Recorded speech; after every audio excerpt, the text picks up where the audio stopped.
doing it Oh, both sorry. ways now? We want to make sure Recording in we have it progress. covered. Oh, that's a good idea. Silence. Silence you.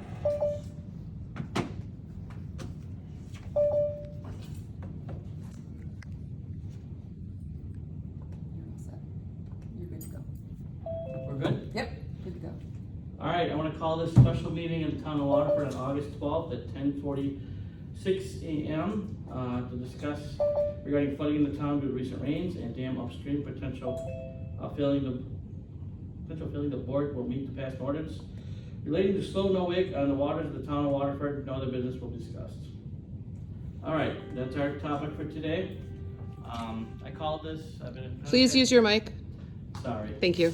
I'm in contact with WMD, and I also talked to our DPW Superintendent Ken Hintz, and I talked to Officer Mike May, and it would be advised that we put a no wake in effect to prevent anybody from causing any shore damage or anything like that by spinning around, i.e. possibly a wakeboard or something like that. So I want to do that effective immediately. So I will open that for discussion, or I'll make a motion to start this. So I'll make the motion to start.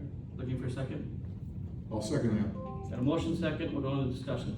He just left. All right, I agree. Yeah, I agree with what's going on. Please use your mic.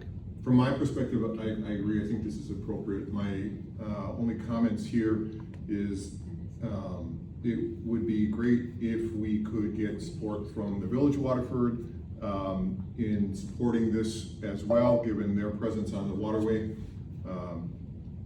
As the WWMD chair, I want to just voice support from the Waterford Waterway Management District in support of this and willingness to help out in terms of any communication or other support that's needed in order to get us through this time. Okay, I will invite Village President Amdeski. You wanna say something? Since you are here. Thank you for coming. Thank you for having me and reaching out. The Village of Waterford is solely in support of this, and this makes total sense. We need to be very proactive and be prepared for whatever could potentially happen in the next couple of days. We are behind you guys 100%. Any resources we can provide or anything we can do, we are here for that. Appreciate you reaching out this morning, Tim and Tom as well. We have also been in contact with everybody that needs to be involved in this since Saturday night. DNR, the county, all the way actually at the state level for input. So we are here with you guys as neighbors and partners. Just keep us afloat. Sounds good. All right, so we have a motion and a second. I wanna add to the motion that we will be doing enhanced boat patrols out there. Not for ticketing purposes, but for teaching slowing people down. I mean, that's the main goal of this, and that's why we put this into effect. It's not revenue, it's for basically controlling our waterways up here. So, Tim, do we have any sense from other agencies or whatever in terms of the time frame or the duration that we think we might require this for, and what indicators would cause us to lift the restriction? well, my research I've done is usually, you know, if they're saying McGuanago, I don't think McGuanago would hit probably till tomorrow or Friday to lift it, but I'd say it'd probably go through the weekend and we lift it immediately on Monday once it's, well, I'll defer the WMD, you guys are up there. If you wanna let me know. I think we're gonna need to monitor it. We'll monitor what the agencies are saying and what we're observing on the waterway as well, and be in touch to communicate our thoughts on how to move forward. Yeah, I don't think no special meeting would be necessary to lift the restriction, but I think to do it, we have to have this special meeting. Yes.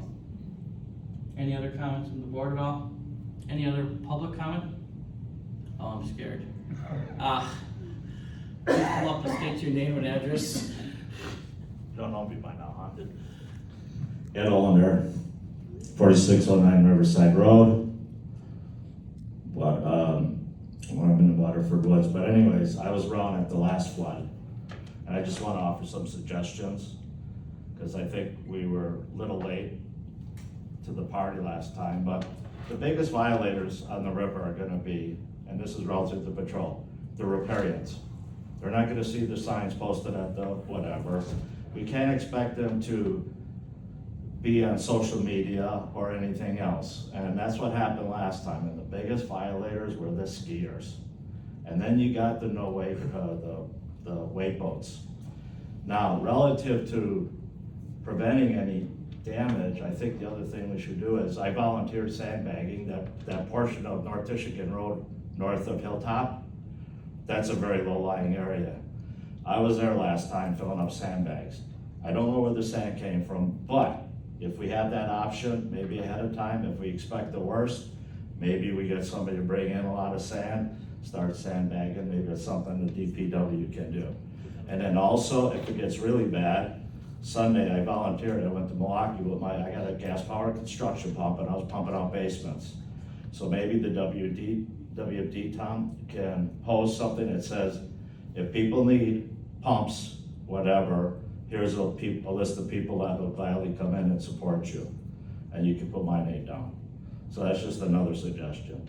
And then the other thing relative to that patrol, or going even further, I thought last time we should have banners on the river, anchored, that says no wake, specify the ordinance, whatever, because if these skiers do get out of hand, now they've been forewarned. And that's about the only thing I could think of. And again, any volunteers needed, whatever, put me on the list. Thank you. Thank you.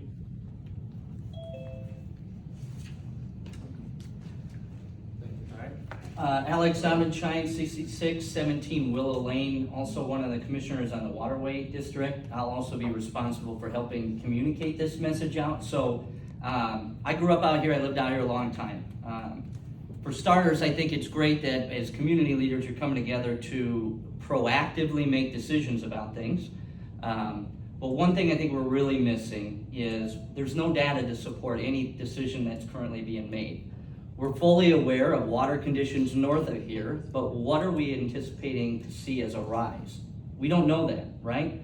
Current levels as it sits right now seem to be about where they normally are, a little bit higher. So when we communicate this out to residents, riparian owners, people who are coming out here, we're just gonna let them know we anticipate that water levels could rise. This is an anticipatory thing. But we don't have any data to support when this level goes down. This is the acceptable time that we're gonna remove this lift. So I'm confused in the messaging, right? This is obviously reactionary based on what we're anticipating coming downriver and past experiences. But really, are we going to mitigate any damage by reducing our boat traffic out there? If we do see 3 feet of water, we see increase, surely that's going to have more impact than just our boat traffic on there. So again, I want to be clear with our communication. I want this message to come clear. And it needs to be a town decision if this is how it comes and not a waterway management district.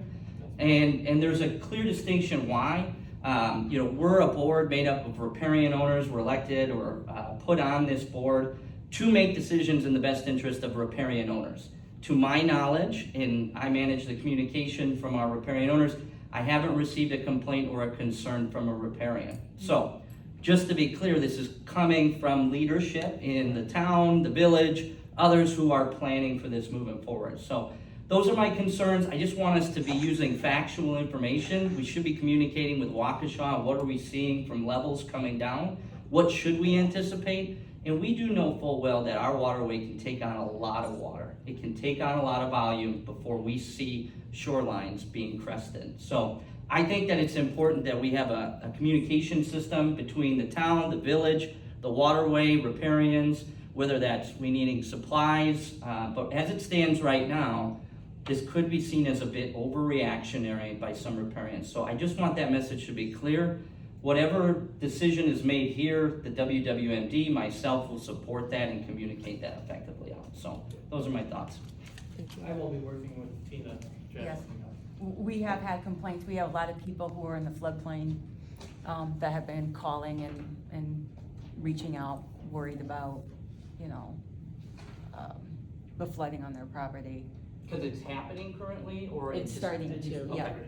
Yeah, because especially I Fox just want to River. add to Alex, I kind of disagree with a few things that he said. Tina. You could. Number one, Ed, we did. Ed, Ed, What? she was still No, I speaking. wasn't done yet. Oh, I'm sorry.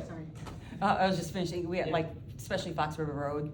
Okay. Those poor people have really had it back in '08 and '13, so. So I think those are important pieces. Mhm. I think that's the part, right? We're starting to see effects of this, but if you were to look out your window right now, Right. if you're living on the water, you're like, we're overreacting currently. So data, information, that stuff, that's what I think will be helpful. So Alex, I would just respond to that. I do not believe that we're overreacting. I think we're erring on the side of caution in an uncertain time when no one can actually predict exactly what's gonna happen. Even the best official prognosticators of when things are gonna crest and what levels they're gonna crest at and so forth have not been hitting it on the nose with those predictions. So I think from my perspective as a leader on both the town and the WWMD, I think it's prudent that we operate in an err on the side of caution and proactively put something like this in place to demonstrate to the community that we are aware, we're taking action on it, and if nothing happens, I don't think it's gonna be a bad thing that we're taking this action. Okay, Ed. I'm in total agreement with Mr. Machkowski. I've seen what happens, and I'd rather err on the side of caution. Relative to data, we've already had floods. We have history. We could go back to Waukesha, McGuanago, and they have history of what happened, what were the levels, and then when did it impact us? So there is data.